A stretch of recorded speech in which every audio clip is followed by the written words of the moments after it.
Hello everyone, welcome back to my channel. It's me, Gary again, and yes, you are in a channel where we talk about real estate matters in Singapore. Special shout out to viewers that has been with me for the past 6 months. This is my 11th video. I hope you find my content useful. If not, help you make more assured decisions about real estate matters in Singapore.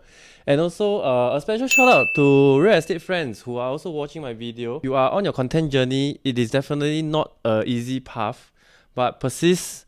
Continue to press on, and I'm sure we will get somewhere. Okay, so without further ado, today's content we're going to talk about is the new project at Margaret Drive, which is going to launch in Q2 of 2025. And in my title, I did mention clearly that it is quite a sought after project. Giving some backstory, because I have been helping clients, home upgraders from Dawson area, from Queenstown area, ever since the first batch of HDB over there starts to MOP. So I have seen quite a few of the resale units around there, and number one challenge that I believe not only as an agent but also as a homeowner in that area, Dawson, Queenstown, Margaret Drive, you will find is that it's very hard to really find a 3-bedroom or 4-bedroom condominium in that area, because the supply is just significantly very low in terms of the resale units available for sale at every point of time. And this also brings about a different set of issues down the road, and I feel that this new launch at Margaret Drive could possibly help to plug this little limitation of this area and gives upgraders a new choice, a new supply to consider in this region. And henceforth, I would say that this is actually a very important launch, and I think it's a very exciting launch down the road. And most importantly, after seeing how Hong Leong and Guaco Land has done for Lentor Central, as I mentioned in my previous video, I hope that they continue to use such a layout that they have proposed, because it is one of the most efficient, acceptable layouts post-harmonization. Okay, so let's see what we're going to talk about today. A bit of a backtrack again. Okay, when I was doing a bit of research, I also found out that this developer actually bought the land in before November 2024 last year. So what is this significant date, November 2024? If you have been following the real estate trend, you may understand what has been going on, what transpires after that, and henceforth this is actually a very important date. Developers that bought before this period and developers that bought after November 2024. Let's have a bit of analysis on that. Okay, next we have is the rise of Margaret Drive and Dawson neighborhood. Not so sure which era that you guys are born in, but I chance upon Queenstown whenever I was traveling to school back in 2010, 2011 when I was studying NTU. Queenstown is really a very quiet place. It is forested. There is old shopping mall that I think there's a theater and a bowling inside. But today, in today's context, none of that is there anymore. It has flourished into a very well developed HDB neighborhood, a very established area, and one of the top choice for people looking for a place to stay, which is very near to their workplace in CBD. Alternatively, if they're working in Jurong area, so it's like quite a very nice center point to places of work, to places of maybe to send their kids to school, and even near to their parents. Okay, so thereafter, how this becomes an issue when there's a low supply and then there's a strong demand in terms of a background and a story. Okay, then number 3, I also do a bit of a price forecast for Margaret Drive new launch. There's a bit of basis to it. During this segment, we'll discuss about it. And most importantly, if you can stay on with me until point number 4, I think it is very important. So what if you are a current condo owner in Queenstown, in Margaret Drive? What should you take note of? How is this gonna impact you? How is this new launch, new project gonna impact you down the road? What can we see from there? Okay, then of course to end it off with my summary, as I always do for my content. Okay, so let's go first to talk about number 1. Backtrack a bit. Developers land bid prices versus number of bidders before and after November 2024. To put things into context, let's see what happens in November 2024. Easily you search in Google, the AI search will explain to you. In November 2024, the Singapore property market saw a surge in new private home sales with the highest level over a decade. This was driven by new launches and strong demand. So suddenly there is a push in the market. Everyone knew that the units at EOK, the units at Nava Grove, the units at Chuan Park are all being snapped up, and then it has spillover effects to the existing post launches projects around that area. Okay, but what happens before that? Okay, so before November 2024, actually, if you see the extract that I got from CBRE report, okay, there is a serious cautiousness among developers after H1, first half of 2024. New home sales posted a record half-yearly low number of units, 1,889 only sold, below the previous below the previous low of 1,977 units in H2 of 2008. So this means that in the first half of 2024, the amount of units sold is even lesser, and the market has been very, very quiet as compared to back in 2008. So this has never happened before for a very long time, and this probably caused the developers to be very, very careful about what is going on in the real estate market at that point of time. So henceforth, if you look at in June, in July, and in August, when government released GLS for sale, government land sales, okay, the plots only received very low amount of bids. If you look at June CCR, the River Valley Green Parcel A only received 2 bids, and the PSF per plot ratio is 1,325 only, and is awarded to Wing Tai. Okay, and the next month, okay, the Zion Road Parcel B awarded to All Green, 1,384 per square feet. And finally, in August, RCR region, Margaret Drive, okay, Hong Leong and Guaco took the land, and there's only 2 bidders and they are awarded and they won at 1,154 per square feet.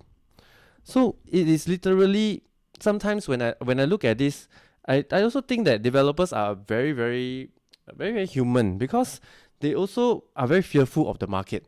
Like, the market is very quiet. Wow, the total number of home sales for the first half of 2024 only 1,800 units. Oh, should I be going in to buy another piece of land? I still have existing stock. Is the market going to move forward? Then again, of course, when such things happen, they have to land bank, they have to land bank, because being developer, that is their business model. And you can see that they actually bought in a lot cheaper as compared to after November 2024, whichever developer that comes in later, I will show you on this part. Okay, so if we move on, you see in February 2025, the same CCR project, which is next to Parcel A, Parcel B, okay, is 5 bidders altogether. And this is, I think there is some confidence in the developer, and it was awarded to Hong Leong at 1,420 PSF, which is quite significantly a lot compared to Parcel A that was awarded to Wing Tai just about maybe 8 to 10 months ago at 1,324. That's about 100 PSF. That's almost 100 PSF more. Okay, and you look at the most ridiculous one, or rather the one that has the most number of bidders, is the one at Bayshore, coming with 8 bidders at 1,388, awarded to Sing Hai Yi. This clearly shows that, of course, give confidence to developer, but also OCR price is really higher than CCR and RCR. So I feel that in such a sense, could this also help to allow developer to have the bandwidth if you have bought the launches that is upcoming, that are being bought before November 2024? Could the developer has the bandwidth to translate some of this price saving to consumer at the start of the launch? Of course, this is anybody's guess. What I'm trying to say is that it could be a possibility, especially if they want to spur on, they want to get the market back again. They could also start with a low launch price and gradually stage up the price until the last unit sold. So this has been a very consistent strategy that developer has been taking. So this is what I realized while doing a bit of the research on Margaret Drive, and I think Margaret Drive is exciting because of the low land bid price, especially that it is cheaper than the OCR Bayshore, 1,154 for Margaret Drive versus 1,388 for Sing Hai Yi. at Bayshore. I think this is no-brainer if you were to tell me which one to pick lah, because I'm very sure that Bayshore eventually will sell at a higher price, especially when they're gonna launch in this period of 2026, because that is where they bought the land in March period of 2025. Okay, so this is the backdrop of land bid prices that has been done. Let's look at why developer actually look into Margaret. What did Hong Leong or Guaco Land see in Margaret and Dawson area that has been always happening? But before that, just have a quick zoom in to where the actual site is. It is in between Skyview at Dawson as well as a Queenstown Primary School. Okay, but part of this land is actually an open air car park, and then the other part is also I believe it's an open space lah. Okay, it is right next to this park connector. Through the park connector, you can easily access to the MRT station, Queenstown MRT. Okay, and you can see, interestingly, this is surrounded by a lot of HDB clusters. In Queenstown and Margaret area, when back then the first project that was being TOP, Commonwealth Towers, right after Queens, which is the oldest project over there, right? It has been relatively quiet, gradually picking up pace for Commonwealth Towers right on after COVID, when more HDB clusters MOP, you can see that there is a significant movement in the prices up until today, which most of the condos have gained around 35% from the day they buy in. And I feel that this is mainly because 7 HDB clusters, which will serve as demand pool on a year-on-year basis, with MOP units coming in, with different groups of families trying to upgrade eventually. Maybe they feel that this is at MOP they didn't want to upgrade. They let their neighbors go first because of certain family reasons. But maybe 2 years later they decide, okay, they have saved up enough. They just want a different environment. They want to try moving on to a condo, which they can because their HDB prices also move in tandem, easily more than $1 million 4-room HDB transacted in every single cluster for Margaret area, for Dawson, in the whole Queenstown neighborhood.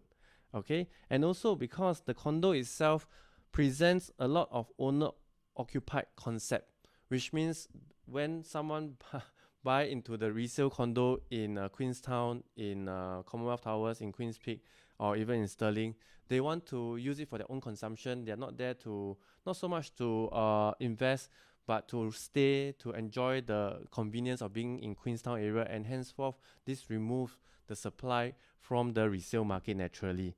Okay, so this, because of this lack of supply and strong demand, that explains why there is a consistent upside of the condo prices in Queenstown over the past several 5, 6, 7 years since the first condo Commonwealth Towers has TOP.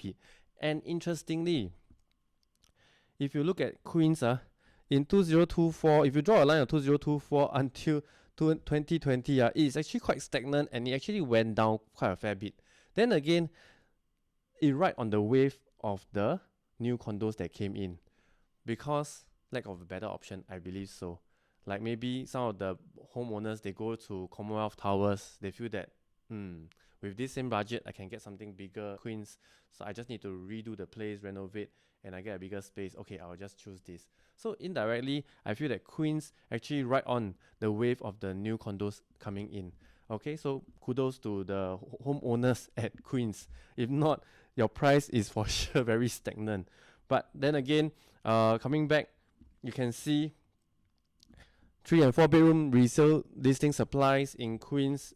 There's only 9 units available.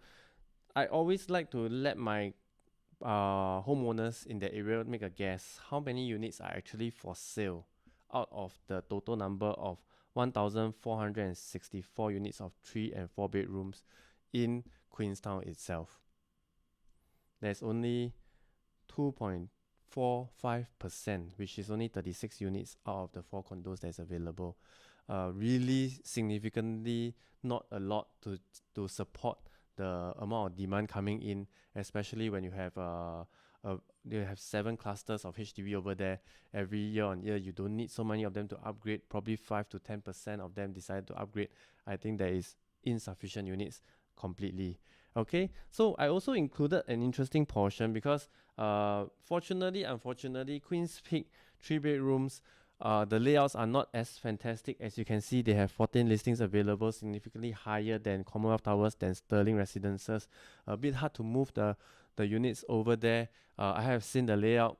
Mainly, the issue is one of the common room is a lot smaller, open concept kitchen, and the balcony is a bit of an odd shape. Very hard to do the zip track kind of blind at the balcony itself. Okay, so anyway, if you are keen to discuss about this, do drop me a WhatsApp. We can have a discussion on separate about the condos and different layouts in Commonwealth Towers, in Sterling, as well as in Queen's Peak. Okay, so if you really remove Queen's Peak as a supply, which less people will consider, right, the real supply there is actually 1.5%, which is only 22 units available. And that is why I would say that this, if you really want to have, not easy to have investment, not easy to have capital appreciation plus a stay element in a condo itself. But if you really want to have these two elements together within your own portfolio, I think Margaret Drive, this new project launch, will likely give you this additional, this very strong attribute in your purchase, and basically because of this very low supply of 3 bedrooms in this area. And maybe you buy in, when it's done, you move in to stay, you don't even want to sell because it's really very comfortable to stay in this precinct itself. Okay, so not so much that I can say about the 1 and 2 bedrooms resale supply.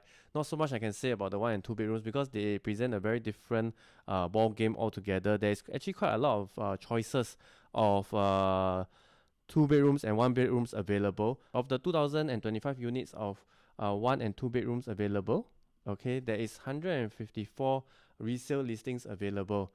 I was recently doing a 2 bedroom in Sterling Residences. The good thing is I can share with everyone is that the profile of the people coming in, of every 10, I would think that, if I'm not wrong, 7 to 8 of them are buying for own stay. They are PRs having stayed along this green line, coming from Clementi, coming from Buona Vista, so they would like to have an upgrade. So once they got their PR status, it is a very natural occurrence that they come to this few condos, Sterling, Queen's Peak, and Commonwealth Towers, to look for a unit that they can purchase, they can move in and stop renting. So this is what I feel would be the buyer's profile for the 1 and 2 bedrooms in Queenstown, Dawson area. Of course, not discounting that there are of course Singaporeans and Singaporean couples that maybe do not qualify for the BTOs in that area. They want to be in this area. They don't mind buying a 2 bedroom first.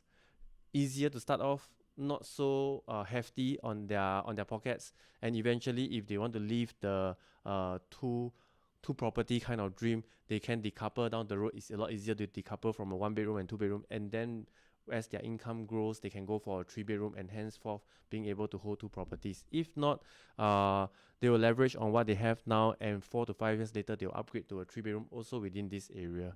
Okay, so this is how I have seen the demand of houses for Margaret Drive, for Dawson area. Okay, so right now let's move on to talk about the price forecast for Margaret Drive new launch.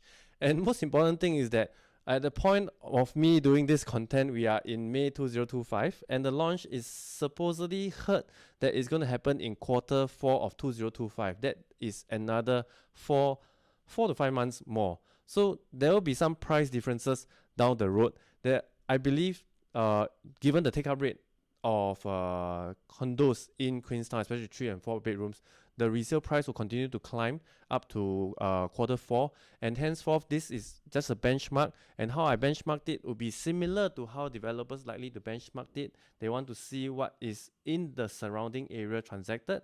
They also want to see what is the past average launch prices that has been done, and then from there I draw out a projection, and my projection is based on an upper and a lower and upper limit, so that at least we know roughly where what kind of prices to expect for Margaret Drive. Okay, so let's look at what has been transacted in the resale condos in Queen's, Commonwealth Towers, Queen's Peak, and Sterling Residences.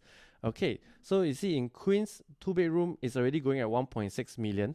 Okay, a 2 bedroom at Commonwealth Towers is also going at around 1.6, going to $1.7 million.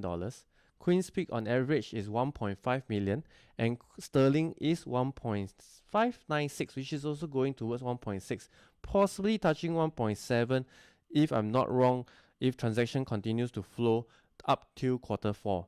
Okay, for 3-bedroom prices, Queens has already at almost $2.1 million. Commonwealth Towers is at 2.26 going to $2.3 million average price. Queen's Peak is at 2.017, which is almost $2.1 million.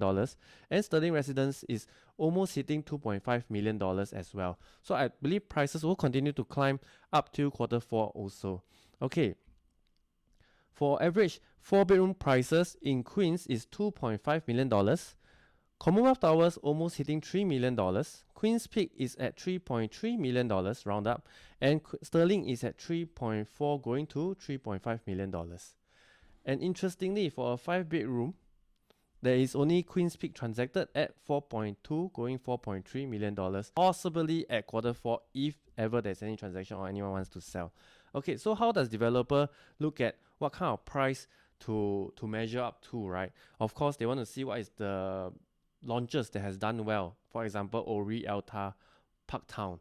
Of course, Bloomsbury is also a good gauge that has been launched in April 2025. And if you see, also basing on what CBRE actually come up with a projection last year when they're talking about their commentary about this Margaret Drive land sale. Okay, they actually proposed or suggested that launch price could be 2005 to 2006. I think this is a bit conservative, considering that Ori has already crossed 2,732 average launch price PSF. Alta is already at 2,500, which is about 4 MRT stops away. Parktown is already at 2003 going 2004 PSF. And Bloomsbury, using it as a gauge in RCR harmonized, is already at 2,400 going 2,500 PSF. Okay, so how do I derive it? I am a bit more careful. I go more towards 2006 and upwards of 2008, and not forgetting that this is also likely to have a skyscraper effect because it's probably a 30 to a 40 story kind of development.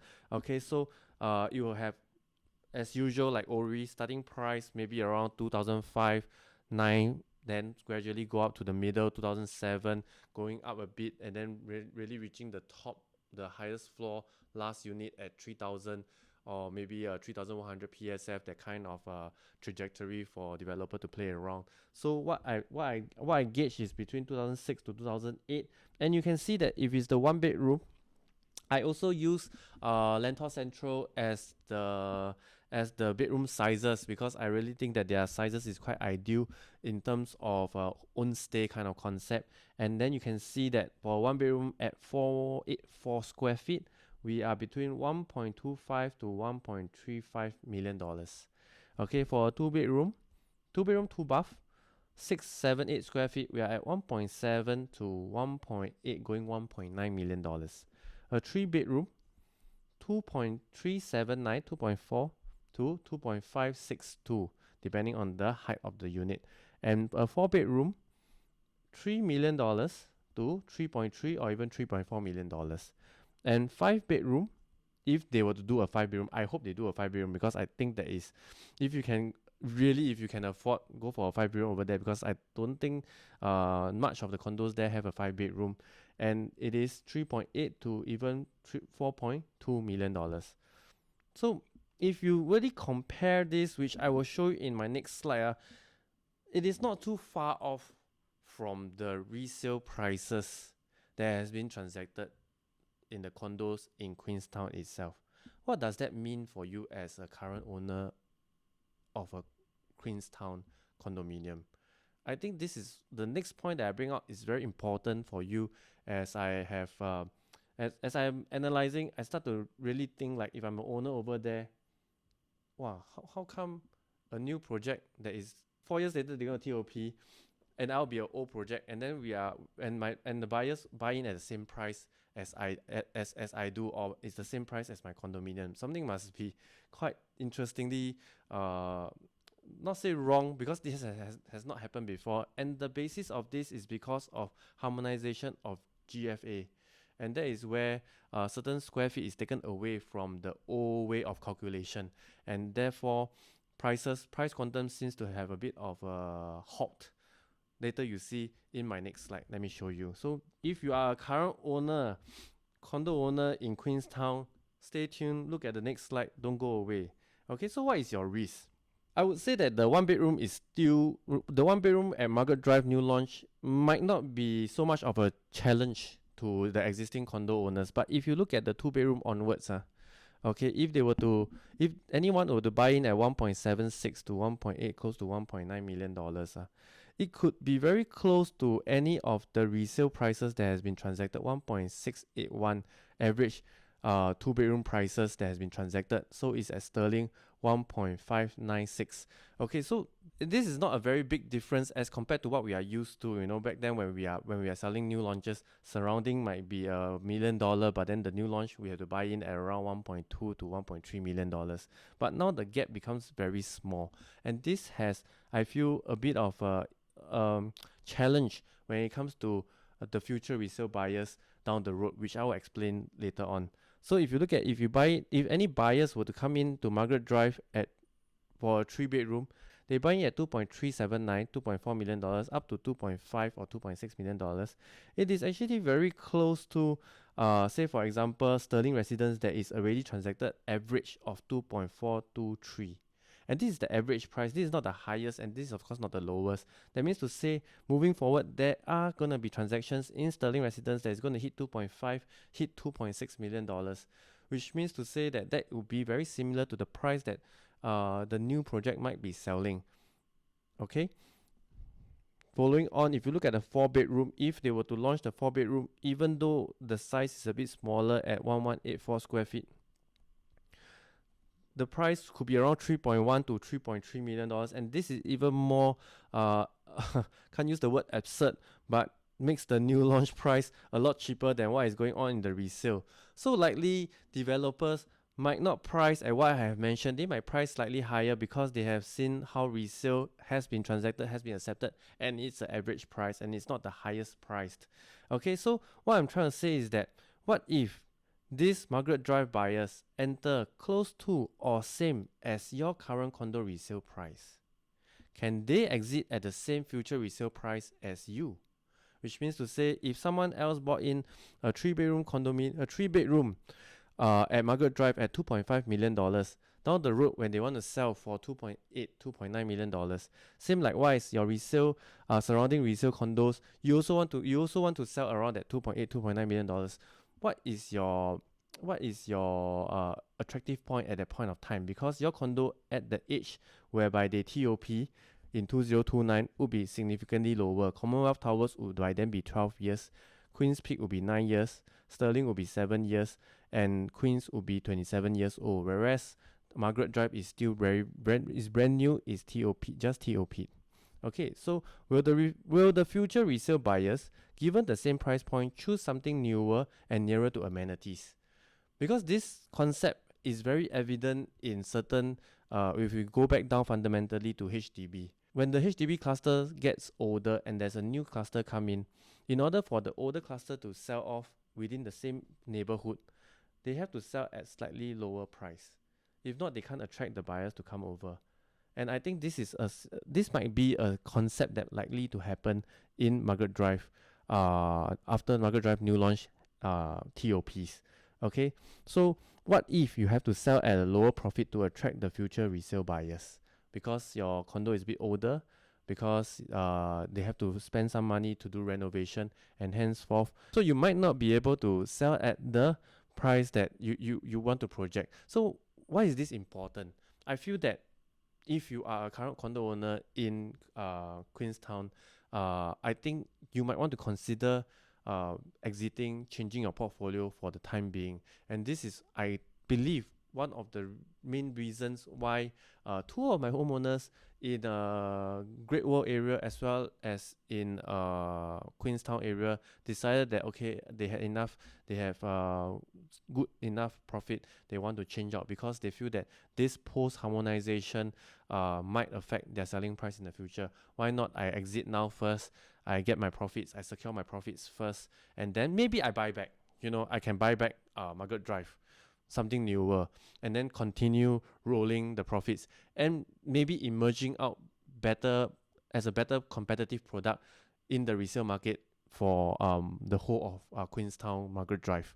Okay, so if you think that what I said applies to you, feel free to reach out to me. I'm more than happy to discuss this with you. I can share with you some of the insights why some of my sellers they are very specific and they want to change, especially when they realize that there is such a new launch coming in that is very competitive, and I will be happy to work out the figures with you as well. Okay, so this is key importance. After I work it out, I realize that this happens. I hope this information is very new and refreshing to you. All right, that would be the end of my discussion on Margaret Drive as a very exciting new launch project. It will be a game changer. Okay, so to summarize, number one, I have mentioned, as I was looking at Margaret Drive, I also realized that developers that actually bought during this lukewarm market period, which is where only 2 bidders for Margaret Drive, right? Okay, having a lower land bid, developers might want to transfer some of these cost savings to buyers. I mean, at the end of the day, it is anybody's guess. Then again, there's nothing stopping them from trying to gain some traction, trying to get 50% sales, 60% sales, and then slowly stage up the price, or jack up the price, slowly stage up the price over the next 3 years. And this is actually very, very beneficial for the first phase of owners who come in, because eventually your resale price will be pegged to the last transacted price done by the developer in terms of the valuation. Okay, so number two, evergreen demand hotspot. Dawson, Queenstown, Margaret Drive. If you want a very safe product, you want a product that is very own-stay, owner-occupied, and also have very good capital appreciation, there is an evergreen demand of HDB upgraders from surrounding BTOs. Once that is being finished, you still have people coming from Red Hill. If they can't get anything to come over, you still have people coming from Dover area. If they can't find any condos over there, they might also come over to Queenstown to have a look. Okay, and finally, most important point that I like to drive is the risk of existing condo owners against harmonization of GFA and lowering price quantum for each unit type for Margaret Drive new launch. Okay, so we have not seen this has not seen before, because back then when we were comparing new launches in 2017, 2018, or even those that launched in 2021, 2022 period, right? You can see that it's always more expensive than the older or resale in the area. However, now with GFA harmonization, they take away around 10% of the PSF used to calculate your price quantum, and that is actually quite a significant amount when we compare, as I have shown you in the previous discussion, that it could be very close to the new price. The new condo price can be very close to the resale condo price, and as such, as a buyer, you probably want to choose something new. Then again, this whole concept will bring on to the resale market in the future, when future resale buyer also will look at it and say, oh damn, I need to pay $2.9 million to a new condo, or should I pay $2.9 million to a older condo that is about 9, 10, 11 or 12 years old, and not considering that I have to renovate the house and spend another 100,000 possibly. Okay, so that would be the end of my discussion regarding Margaret Drive. If you like my content so far, you can subscribe to my channel. That will mean a lot to me, because really a lot of our work is being placed to do every single content. And if not, I will see you in my next video. Thank you very much, guys. Good night. Bye bye.